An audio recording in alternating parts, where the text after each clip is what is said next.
ભગવાન શ્રી કૃષ્ણના સખા સુદામા અને રાષ્ટ્રપિતા મહાત્મા ગાંધીની જન્મભૂમિ પોરબંદરની જનતા જનાર્દનને મારો જય શ્રી કૃષ્ણ।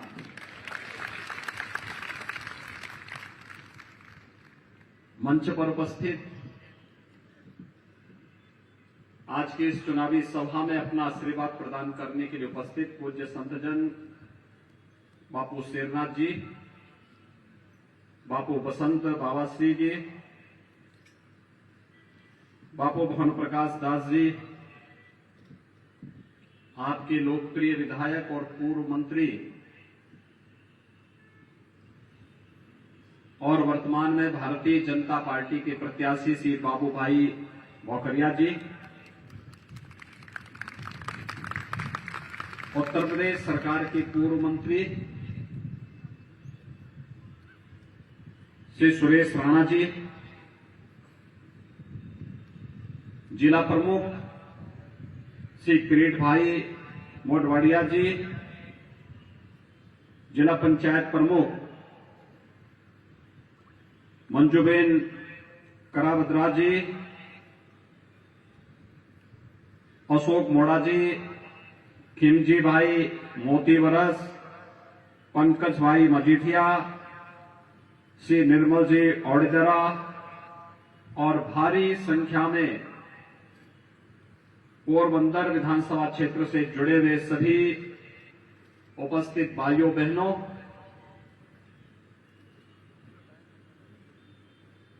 भगवान श्री कृष्ण के बाल सखा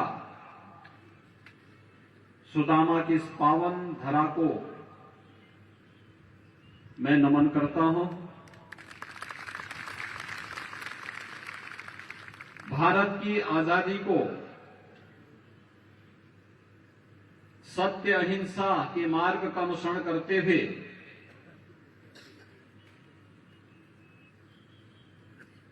दुनिया के अंदर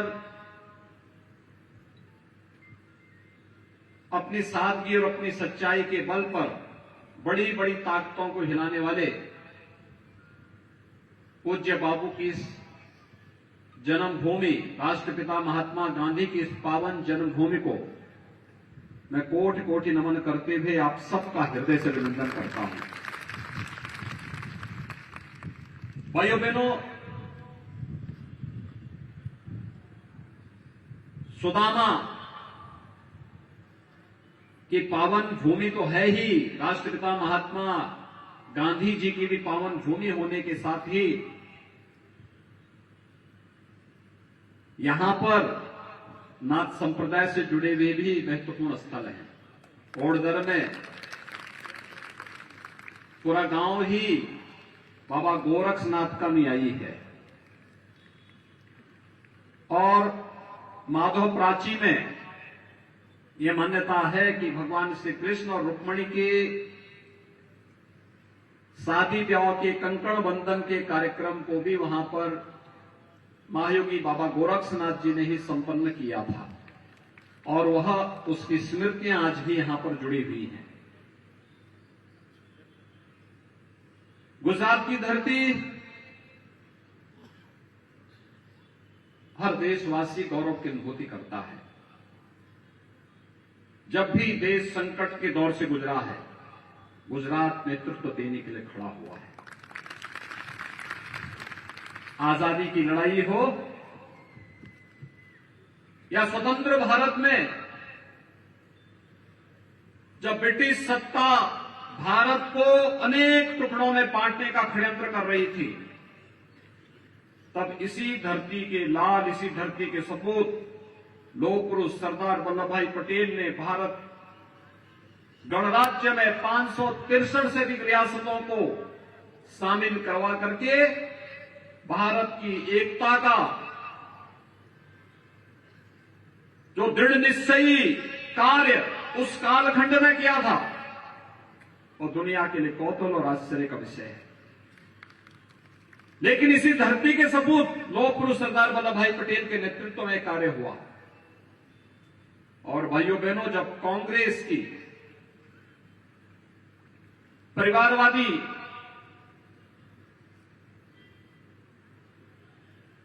सत्तालोलुप भ्रष्ट सरकार के कारण पूरे देश के अंदर अविश्वास का माहौल पैदा हो गया था। राजनीति को लोग अविश्वसनीय तरीके से देख रहे थे। भारत की प्रतिष्ठा वैश्विक मंच पर गिर चुकी थी। आंतरिक और बाह्य सुरक्षा तार-तार हो चुकी थी। देश के अंदर आतंकी घटनाएं, नक्सलवाद की घटनाएं चरम पर थी। आम जन भ्रष्ट और उस समय की सत्तालोलुप सरकारों के खिलाफ जब आंदोलन करने के लिए सड़कों पर उतारू था, तब देश को नेतृत्व देने के लिए इसी गुजरात की माटी से श्री नरेंद्र भाई मोदी जी देश का नेतृत्व संभालने के लिए आए थे। और विगत 8.5 वर्ष के अंदर आपने देखा होगा, मोदी जी के नेतृत्व में गुजरात ने विकास की यात्रा को आगे बढ़ते हुए देखा है। मोदी जी के नेतृत्व में एक सुरक्षित और समृद्ध गुजरात के सपने को साकार होते हुए गुजरात वासियों ने देखा है।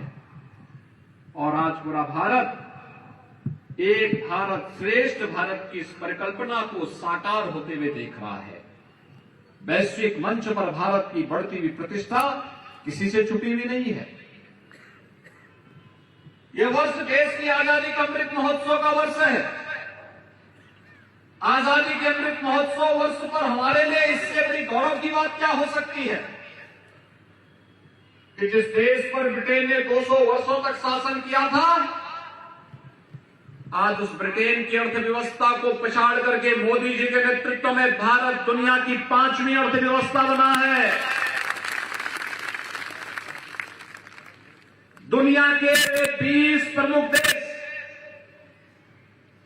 जिनका दुनिया के 80% संसाधनों पर अधिकार है, उन देशों का नेतृत्व अगले 1 वर्ष तक मोदी जी के नेतृत्व में भारत करेगा। और दुनिया के अंदर शांति, सौहार्द, समृद्धि और मानवता के कल्याण का एक विस्तृत खाका भी प्रस्तुत करेगा।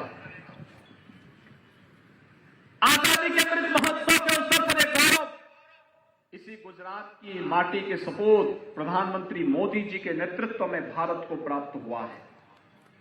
भाइयों बहनों, 2014 के पहले जिसकी मर्जी आती थी वो भारत के अंदर घुस करके बम विस्फोट करता था, आतंकी घटनाओं को अंजाम देता था। आज किसी आतंकी संगठन का दुस्साहस नहीं कि वो भारत के अंदर घुस करके किसी आतंकी घटना को अंजाम दे सके। किसी देश की हिम्मत नहीं कि टेढ़ी नजरों से भी भारत की सुरक्षा को देख सके। अगर देखेगा तो भारत के बहादुर सेना के जवान सर्जिकल स्ट्राइक और एयर स्ट्राइक के लिए सदैव तैयार रहते हैं। उनकी मांद में घुस करके वहीं मार देते हैं। आज कोई भारत की सुरक्षा में सेंध नहीं लगा सकता। और जो कुछ बचा था, कश्मीर में धारा 370 को हटा करके प्रधानमंत्री मोदी जी और गृह मंत्री अमित शाह जी ने आतंकवाद की ताबूत पर अंतिम कील भी ठोक दिया है। अब आतंकवाद और नक्सलवाद के लिए भारत की धरती पर कोई जगह नहीं। भाइयों बहनों, एक और सुरक्षित होता हुआ भारत, दूसरा समृद्धि की ओर बढ़ता हुआ भारत, और तीसरी तरफ अपनी विरासत का सम्मान करता हुआ भारत। कोई सोचता था कि अयोध्या में भगवान राम के मंदिर के निर्माण का कार्य कभी प्रारंभ होगा? 500 वर्षों तक आंदोलन चला था। 500 वर्षों तक 76 से अधिक बड़े बड़े संघर्ष हुए थे, युद्ध हुए थे। 3 लाख से अधिक हिंदू शहीद हुआ था। लेकिन भाइयों बहनों, कोई हिम्मत नहीं कर रहा था। ये प्रधानमंत्री मोदी जी का दृढ़ इच्छा शक्ति, उनके दूरदर्शिता का परिणाम है। आज अयोध्या में भगवान राम का भव्य मंदिर के निर्माण का कार्य चल रहा है। भव्य मंदिर का निर्माण, भव्य राम मंदिर के निर्माण का कार्य अयोध्या में प्रारंभ हो गया है। और 2023 के अंत में जब अयोध्या में भगवान राम का भव्य मंदिर का निर्माण होगा, रामलला वहां विराजमान होंगे, भाइयों बहनों, वह भारत के गौरव का राष्ट्र मंदिर बनेगा। हर भारतवासी उस पर गौरव की अनुभूति करेगा। आज काशी में आप जाइए, काशी में भगवान विश्वनाथ का धाम पूरी भव्यता के साथ पूरी दुनिया को अपनी ओर आकर्षित कर रहा है, प्रधानमंत्री मोदी जी के कारण। भगवान सोमनाथ का धाम, कभी कोई विदेशी आक्रांत आया था, उसने यहां पर इस क्षेत्र को अपवित्र करने का दुस्साहस किया था। सरदार साहब का दृढ़ इच्छा शक्ति थी कि सोमनाथ मंदिर के पुनरुद्धार का कार्य उन्होंने अपने समय में पूरा किया और मोदी जी ने उसे भव्य स्वरूप प्रदान कर दिया है। द्वारका धाम भव्य स्वरूप ले रहा है, माता अंबा का पवित्र धाम भव्य रूप ले चुका है। उज्जैन में महाकाल का महालोक भव्य रूप ले चुका है। उत्तराखंड में केदारपुरी और बद्रीनाथ धाम भव्य रूप से एक बार फिर से सज रहा है, संवर रहा है, दुनिया को अपनी ओर आकर्षित कर रहा है। यही तो है भारत की विरासत का सम्मान।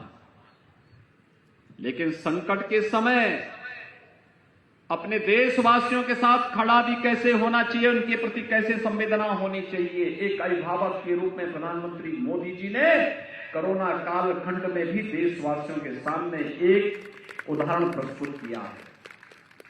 जब हर व्यक्ति अपनी जान के लिए उस समय मारा फिर रहा था, तब प्रधानमंत्री मोदी जी 135 करोड़ लोगों के जीवन को बचाने के लिए, वैक्सीन बनाने के लिए पूरे देश के अंदर प्रयोगशालाओं का निरीक्षण कर रहे थे। और उस समय उन्होंने जो मंत्र दिए वह भारत के कोरोना प्रबंधन का दुनिया के अंदर एक लोहा बनाता है। भाइयों बहनों, आज आप देख रहे होंगे प्रधानमंत्री मोदी जी ने उस समय जो व्यवस्था दी, फ्री में टेस्ट, दुनिया के अंदर बड़े बड़े विकसित देश है, समृद्धिशाली देश है, भारत से कई अच्छा उनके पास हेल्थ इंफ्रास्ट्रक्चर है, लेकिन फ्री टेस्ट उन्होंने अपने नागरिकों को नहीं दे पाए, फ्री में उपचार की व्यवस्था नहीं दे पाए, फ्री में वैक्सीन नहीं दे पाए, अपने लोगों को अन्य सुविधाएं नहीं दे पाए। लेकिन भारत के अंदर 135 करोड़ लोगों को फ्री में टेस्ट, फ्री में वैक्सीन, फ्री में उपचार, और भाइयों बहनों 80 करोड़ लोगों को 2.5 वर्ष तक फ्री में राशन की सुविधा भी प्रधानमंत्री मोदी जी ने दी। और गुजरात के अंदर डबल इंजन की सरकार डबल डोज राशन का दे रही थी, लगातार दे रही थी। यही है सरकार जो संकट के समय में आपके साथ खड़ी हो, और यही भारतीय जनता पार्टी की पहचान है। भारतीय जनता पार्टी बोलती है, जो बोलती है वही करती है, और कांग्रेस जो बोलती है वह नहीं करती है।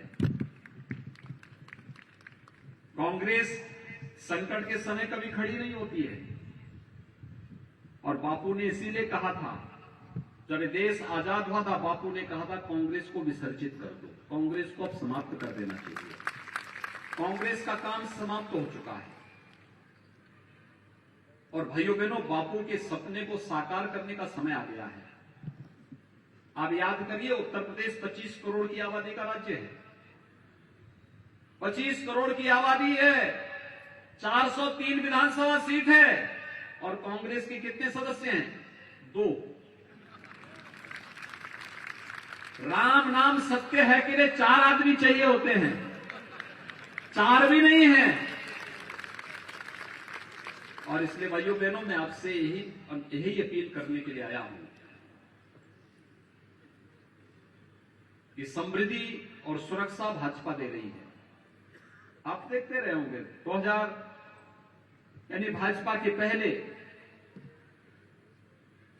मोदी जी के मुख्यमंत्री बनने के पहले गुजरात में दंगे होते थे, कर्फ्यू लगता था, आतंकी घटनाओं को अंजाम दिया जाता था। पिछले 20 वर्ष में गुजरात में दंगा नहीं, कर्फ्यू नहीं, आतंकी वारदात नहीं, किसी प्रकार की सुरक्षा में सेंध नहीं, बेटियों और बहनों की सुरक्षा में किसी प्रकार का कोई खिलवाड़ नहीं। गुजरात विकास का एक मॉडल बना है, सुरक्षा का एक मॉडल बना है, पावर सरप्लस स्टेट के रूप में देश के सामने और दुनिया के सामने एक मॉडल बना है। गुजरात का अन्नदाता किसान समृद्धि की ओर अग्रसर हुआ है और अकेले भारत है जो अपने 12 करोड़ किसानों को प्रधानमंत्री किसान सम्मान निधि का लाभ भी देता है। अकेले भारत दुनिया के अंदर एक देश है जो अपने युवाओं के लिए रोजगार के लिए मिशन रोजगार चला करके 10 लाख युवाओं को अमृत पथ के अमृत वीर के चयन के लिए एक अभियान चलाता है। 10 लाख युवाओं को नौकरी और रोजगार के लिए एक विशेष अभियान चलाता है। ये केवल भारत के अंदर चल रहा है। डिजिटल इंडिया की परिकल्पना ये मोदी जी की है। स्टार्टअप इंडिया ये मोदी जी का है। स्टैंड अप इंडिया ये मोदी जी का संकल्प का प्रतिफल है। मेक इन इंडिया ये मोदी जी के उन संकल्पों को साकार स्वरूप प्रदान कर रहा है। हर घर नल की योजना ये मोदी जी की ही परिकल्पना का आधार है। और भाइयों बहनों, जो एक कनेक्टिविटी इतनी अच्छी हुई है, कितने अच्छे हाईवे हैं, कितने अच्छे एयर कनेक्टिविटी है, पोर्ट के निर्माण हो रहे हैं, हर गरीब के लिए उसकी सुविधा का लाभ उसे उपलब्ध कराया जा रहा है। हर गरीब के लिए आवास की सुविधा हो, स्वच्छ भारत मिशन के अंतर्गत उसके घर में शौचालय निर्माण का कार्य हो, विधवा महिलाओं के लिए विधवावस्था पेंशन, वृद्धजनों के लिए वृद्धजन पेंशन, दिव्यांगजनों के लिए दिव्यांगजन पेंशन की सुविधा का लाभ दिया जा रहा है। गो संरक्षण के लिए अनेक कदम उठाए जा रहे हैं। और उन स्थितियों में प्रश्न ये उठता है भाइयों बहनों कि अगर कोरोना कालखंड में कांग्रेस होती तो भाइयों बहनों उपचार का पैसा भी और वैक्सीन का पैसा भी ये खा जाते। कोरोना कालखंड में क्या कांग्रेस के भाई बहन आपका हालचाल लेने के लिए आए थे क्या? मैं आपसे पूछना चाहता हूं, क्या दोनों भाई बहन आपका हालचाल लेने के लिए आए थे? आएंगे भी नहीं, क्योंकि जब देश में संकट होता है तब भाई बहन को नानी नाना का घर याद आता है, तब उन्हें इंडिया नहीं इटली याद आता है। आपने देखा होगा इस समय कांग्रेस के नेता भारत जोड़ो यात्रा में निकले हैं और भारत जोड़ो यात्रा का एक अद्भुत नमूना यह भी देखने को मिला कि उनकी एक सभा में राष्ट्रगान की बात हुई और राष्ट्रगान के दौरान फिल्मी धुन बजने लग गया, फिल्मी गानों का धुन बजने लग गया। यानी बड़ी अजीब सी स्थिति है। क्या इनके रहते हुए कश्मीर में धारा 370 हट पाती? आपको लगता है क्या कश्मीर में धारा 370 कांग्रेस हटा पाती? और अयोध्या में राम मंदिर का निर्माण कांग्रेस कर पाती? भाइयों बहनों, न वह संकट के समय आपके साथ में है,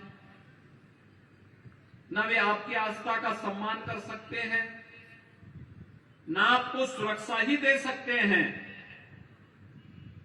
तो फिर उनको चुनाव जिता करके अब करेंगे क्या?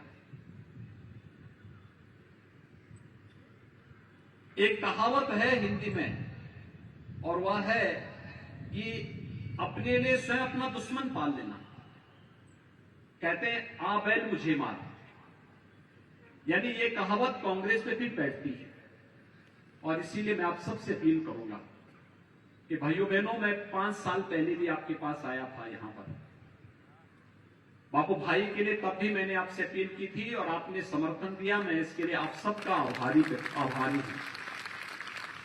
भारतीय जनता पार्टी की सरकार बनी, 5 वर्ष तक भारतीय जनता पार्टी ने विकास के अनेक कार्यक्रम प्रधानमंत्री मोदी जी के नेतृत्व में, उनके मार्गदर्शन में, यहां पर भारतीय जनता पार्टी की सरकार ने गुजरात को समृद्धि की ओर अग्रसर करने के लिए अनेक कदम उठाए।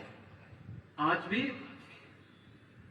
दिल्ली से पूरे देश का नेतृत्व कर रहे हैं प्रधानमंत्री मोदी जी और गुजरात में श्री भूपेंद्र भाई पटेल के नेतृत्व में कार्यक्रम तेजी के साथ आगे बढ़ रहा है। और इसलिए मेरी आप सबसे अपील है कि आज गुजरात माफिया मुक्त हुआ है।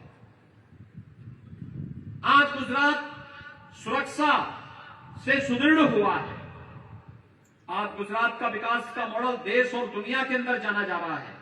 आज गुजरात हर एक क्षेत्र में एक नया मानक प्रस्तुत कर रहा है और उन मानकों को आगे बढ़ाने के लिए आज एक बार फिर से 7वीं बार गुजरात के अंदर भाजपा का कमल का फूल खिलना चाहिए और उसमें पोरबंदर से भी यह संदेश जाना चाहिए। आप सभी पोरबंदर और आप आसपास के जितने भी भाई बहन हैं, मैं आप सबसे अपील करूंगा कि आप सभी लोग सहमत हैं पोरबंदर में कमल का फूल लहराएगा। सो आप बधा भाजपा ने भव्य जीत आपसो हाथ ऊंचा करने समर्थन आपो। मेरे साथ बोलेंगे भारत माता की, भारत माता की, भारत माता की।